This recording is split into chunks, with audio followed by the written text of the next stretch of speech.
Hello everyone and welcome to History with Emma.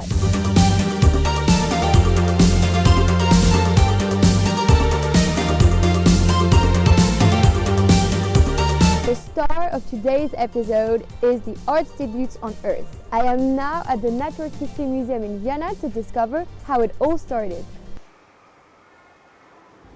The start of art on Earth is a fascinating topic and is sometimes described as the unreachable truth. We will never know everything.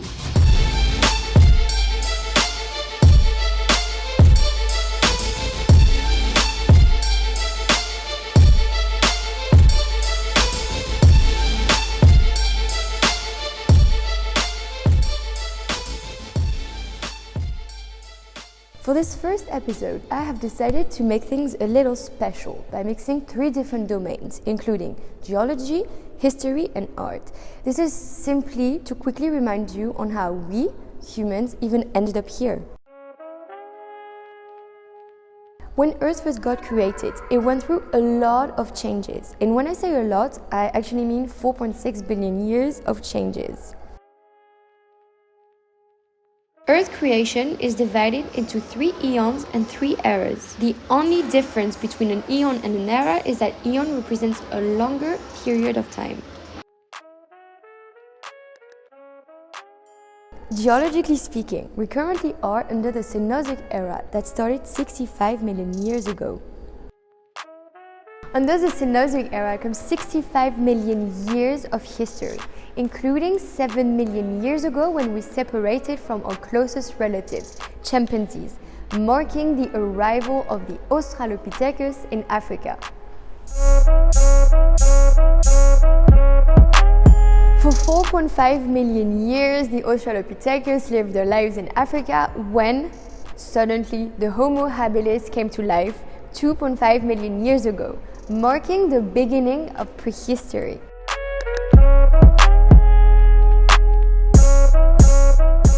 Prehistory is the period before writing. Each human culture started using writing at different times, so prehistory ends at very different dates at different places. It is divided into 3 categories: the Stone Age, the Bronze Age, and the Iron Age.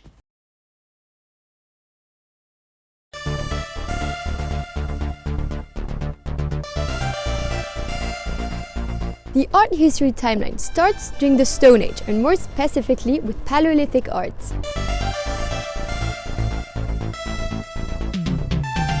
Paleolithic art starts 45,000 years ago and ends 10,000 years ago. In Greek, Paleolithic means old, palaios, stone, lithos, which refers to the Old Stone Age. As there was no written records during that period, most of the evidences come from object discoveries that were interpreted and analyzed. However, they are still very limited because it was such a long time ago that so little survived. Most of the material used were stone, shell, and ivory, so things that were made naturally available to them. The artworks depicted the basic needs of food through hunting seeds and animal carvings, and reproduction through women and fertility representations.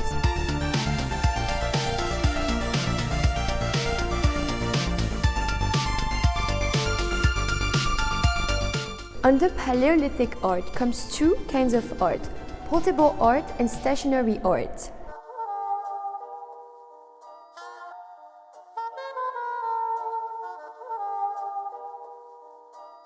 For portable art, it mostly consisted of 10 to 20 centimeters high figurines or decorated objects that could easily be brought around. The artwork was figurative, meaning that it was representing something recognizable, like a human or an animal in its form. Let me now introduce you to one of the most amazing portable art discovery, the Woman of Willendorf. C'était trop drôle.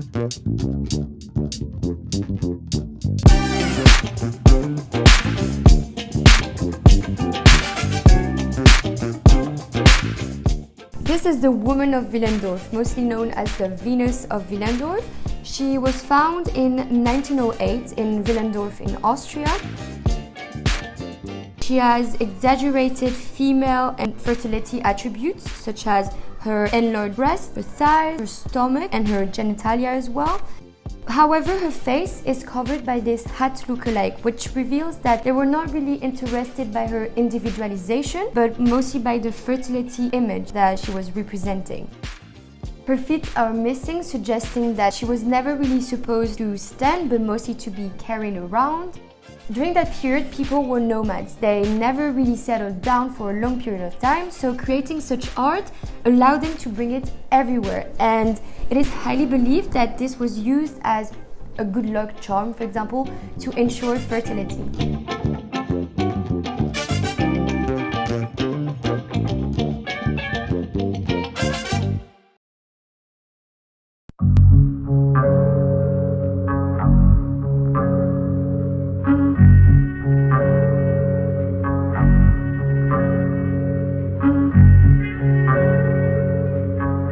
Stationary art basically does not move. The perfect examples for this art type are the cave paintings in Europe.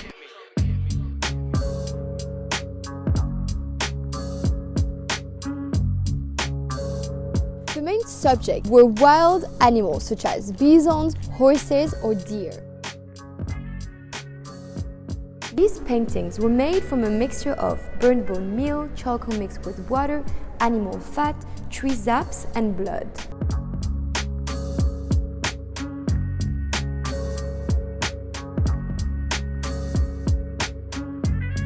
As these drawings were located far from the cave entrance where everyday life took place, many experts believe that these were made in terms of rituals, for example, to increase the abundance of prey.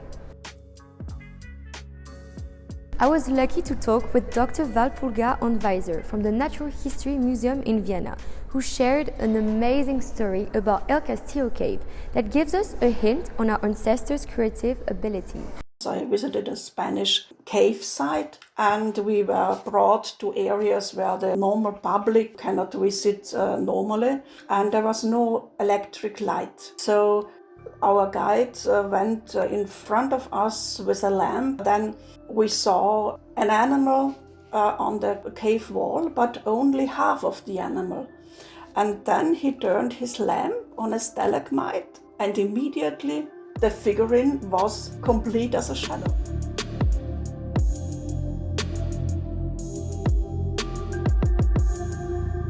The Mont El Castillo is a Paleolithic treasure. There would be located 3 of the caves that would be containing the oldest known cave paintings in Europe, being older than 65,000 years old.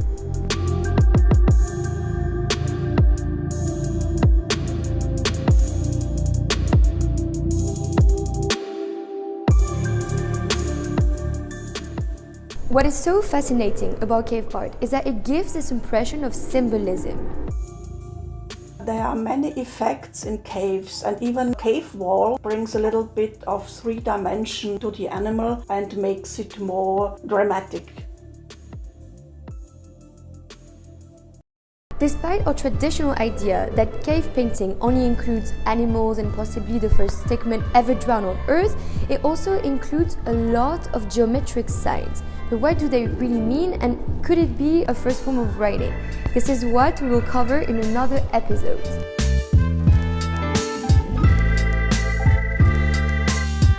I am afraid to say that this episode has now come to an end. But before you leave, let me quickly remind you of the key characteristics you need to remember.